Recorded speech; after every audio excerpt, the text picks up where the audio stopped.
So, hiniwa-hiwa ko nga lang siya, guys. Hello mga mi. So, i-share ko lang sa inyo ang isa sa mga favorite ni Bibi Enzo. So, gawa tayo ngayon ng chicken scallop. So, meron na nga ako ditong napanipis na chicken na breast. At nalagyan ko na din yan ng salt at pepper at seasoning. At yung feta or kung meron kayo guys na biscuit, kahit anong biscuit or breadcrumb, tsaka flour, tsaka egg. Yung egg, lagyan na din ng seasoning at salt, pepper.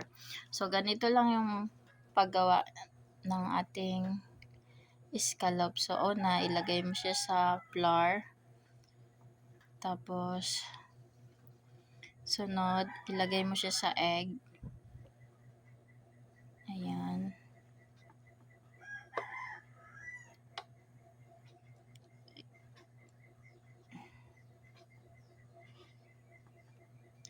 Tapos, ilagay mo na siya dito sa pang-cook natin. Ayan siya.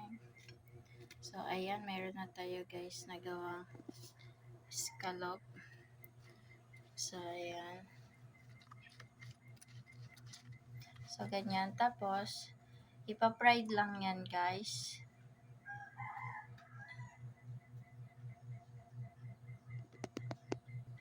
Or, pwede rin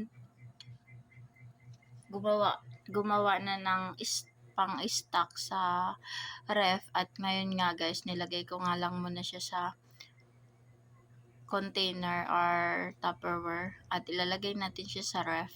Para pag gusto ni Enzo ng chicken, ayan, meron na tayo naka-ready. Maganda rin to sa mga bata na mahilig sa mga fried chicken. So, ito na lang guys ang gawin nyo. So, a few moments later.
So, hiniwa-hiwa ko nga lang siya guys.